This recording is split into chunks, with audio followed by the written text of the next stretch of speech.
My name is Dick Townsend. Welcome to Reminiscences of a Plant Manager and part two of our Hurricane Ike recovery series. In this section, we'll explore the early efforts to organize the recovery process at the Beaumont Chemical Plant following the devastation caused by Hurricane Ike. This was a monumental challenge that required clear leadership, teamwork, and a structured approach to move forward from a catastrophic situation. This aerial view highlights the extent of flooding across the site. Critical areas such as the refinery and chemical plant were completely underwater. The sheer scale of destruction made it clear that every step forward would require careful prioritization and relentless effort. This slide shows the initial state of the plant and the admin building after the hurricane. As you can see, the plant was completely submerged.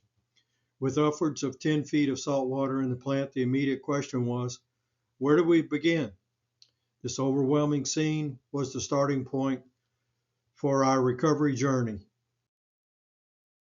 At this point, the reality of the situation set in. The damage inventory was extensive. Here's a shot of one of our control rooms.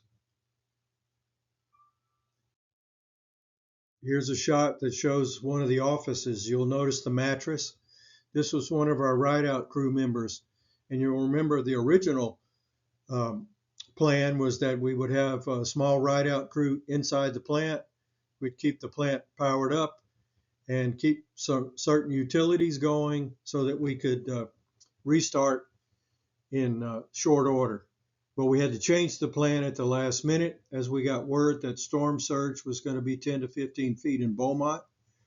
We got that early on Friday morning, and then we had to go and take our plant down the rest of the way and get everyone out of the plant due to the high risk from a storm surge, 10 to 15 feet. This is my office. You could see my desk are rolled over. You'll also notice the green mold that's growing on the plants on the desk right now.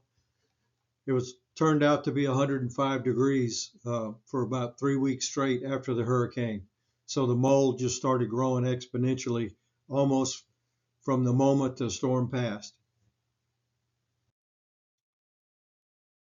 Here's a shot that shows one of our remote instrument enclosures, and you'll notice that the brick wall is caved in.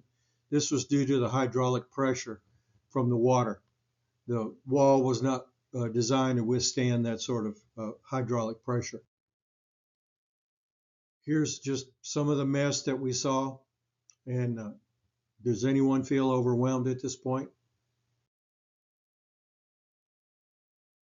At this point, the reality of the situation set in. The damage inventory included 50 vehicles, 750 pumps, 4,500 instruments, and a completely destroyed control system. We had a TEC 2000 system. Beyond physical damage, we faced a lack of materials, equipment, and facilities, and most importantly, we lacked a defined plan.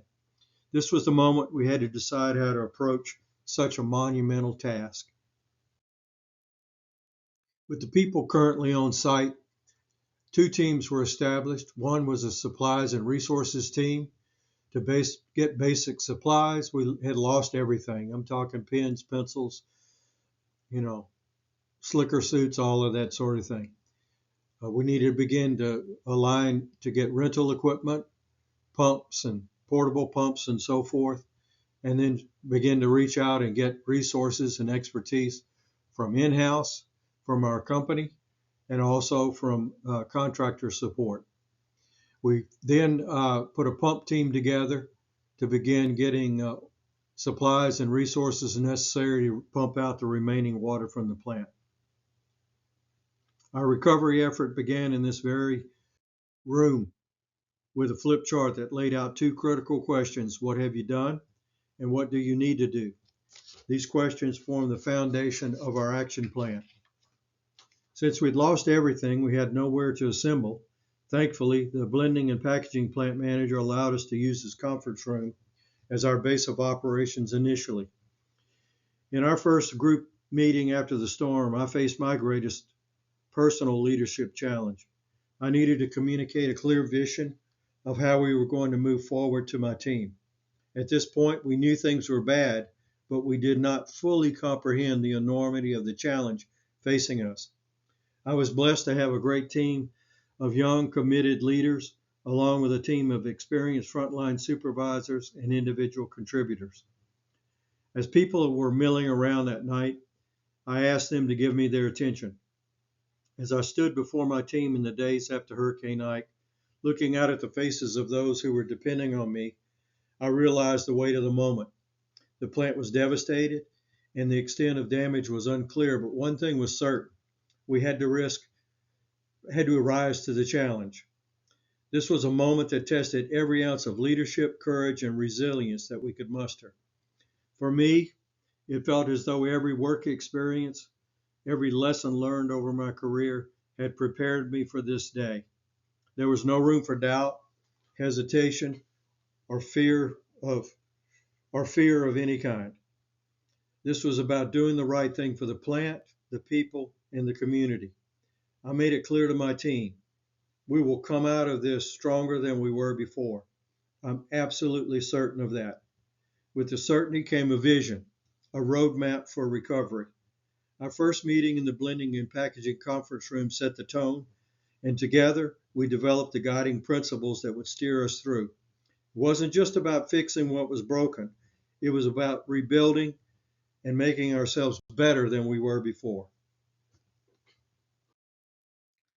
We established guiding principles to navigate the recovery process. Safety remained the top priority, including process safety and the well-being of our team. We adopted a systematic, schedule-driven approach to execute repairs and replacements. We focused on a better than before philosophy to ensure that we wouldn't just restore operations, but improve on pre-hurricane conditions. Key systems like electrical power were assigned to dedicated teams, and daily coordination meetings kept everyone aligned. I want to take a minute just to go through these guiding principles and assumptions because I think it's important, and I encourage you all that view this, if you're responsible for a plant or disaster recovery, to steal shamelessly, take this document, make it your own, modify it, and use it as a guide that may help you should you ever have to deal with a major event like this. So again, safety was, and always will be our number one priority above all else. We just every single day had to reinforce this. And we had a concern with process safety. It was a key concern because we had to make a last minute shutdown of the plant and weren't able to completely de-inventory the facility of hydrocarbon. So there was hydrocarbon sitting in some of the vessels out there. People had to be aware of this, and we had to have special process safety concerns as we worked on equipment. We said work would be prioritized, and we communicated with our business units. We had 6 operating units here with 6 different businesses. In 2 cases, the businesses that we had or the units that we had in the plant were the only ones that we had globally. So we knew that they needed to have a priority to come up. We also had an obligation to support our refineries' motor gasoline production. This was a strategic issue, not just for the company, but also for our country to keep gasoline supplies available for the citizens. And we wanted to restart as soon as possible. The old adage, time is money, certainly applied to us, and we all thought about it because our plant was very profitable. All the operating units and the businesses that we had were highly profitable businesses, and each day that we were down was costing money for the company, and we wanted to address that, but it had to be in line with our priorities. So our execution of our work would be schedule driven. And there was a basic philosophy, since we choose to be schedule driven, that we would replace in kind or repair. We weren't interested in looking at, redesign and all this sort of thing to modernize the plant. That was not our objective. We needed to get up as quickly as possible. We did say that we would consider expediting any safe and healthy and environmental work that would require a turnaround, to consider it and the potential for executing it now, such that we might be able to push back our next turnaround and get some more runtime to help make up for this downtime. We said we would address known reliability issues that have no impact on schedule and are cost neutral. Basically, they would pay for themselves. We had daily coordination meetings that were going to be established to stay completely aligned at every level in the plant. The recommissioning efforts would have the goal of returning the equipment and systems to better than pre-hurricane condition. We did not want to have any lingering issues and be in firefight mode after startup, with plants coming up and down because we rushed to get them up and didn't fix them properly. We knew that we were all going to be completely worn out at the end of this, and we were going to need time off and rest. So fixing it right the first time was a priority. Critical utility systems, each would have an assigned owner. This is very important. Steam, power, all of that, demineralized water, all these things needed to have a dedicated and assigned owner. Electrical power up would be managed by a dedicated team of electricians with formal sign-off documentation as the systems were turned over. Pre-commissioning activities would be handled by a special restart team. Once the pre-commissioning was done, the restart team would hand over to our units, and the unit startups would be managed by our unit teams for each unit. Technical support would be provided 24/7 until units were up and running stably. Discovery work, which we would anticipate finding on startup, would be handled by a special SWAT team. The unit teams would ensure that all pre-shutdown safety programs and procedures were fully functional during startup and thereafter. So again, I encourage you to consider these guiding principles and key assumptions and use them in your own plants as you go forward. One of the first realizations that we had is that we were going to need reliable communications with the outside world. Fortunately, our company had a relationship with MSRC, Marine Spill Response Corporation, and they were able to provide a specially outfitted trailer containing satellite communications equipment and its own power generator to provide our initial work on site. Once the floodwaters receded, we quickly set up the trailer as our own on-site headquarters. Inside the trailer, we set up space for procurement personnel on the left side, as you'll see. And then on the right side were maintenance personnel, basically planners and schedulers. We had an admin person that was also in this small space. And systems like this trailer were rare back in 2008. And we were lucky to get it because we could communicate. We had our internet capability, all of that. We could get into our systems. We had our accounting system, so that as we procured materials, we could enter into the accounting system, and we were able to keep track of our spending down to the last nickel from essentially from day one. This is very important because you're going to spend a lot of money on a recovery effort like this, and you need to have control of that and accountability for it so that you can report, what you've spent, what's been paid, what needs to be paid. All of that needs to be working as soon as possible. Do not underestimate the importance of this. And then the right-hand side, as work was discovered each day, we were going to find things that needed to be repaired. We needed to have a place to go with that. We started up our planning and scheduling system, and our planners and schedulers were available to the people in the field, and we put that process in place and started to plan out our work as it was found. So this worked out very well.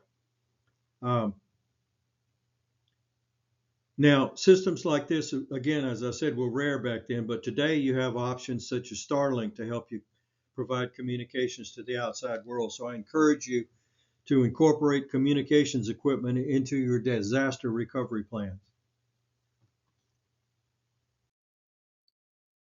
Right. The next video in this series will delve into the initial safety assessment performed and the initial cleanup activities. So stay tuned for that. I intend to try to get a video out every week to take you through this process. Now, if your plant ever faces challenges like this, having a partner who understands recovery and operational excellence is critical.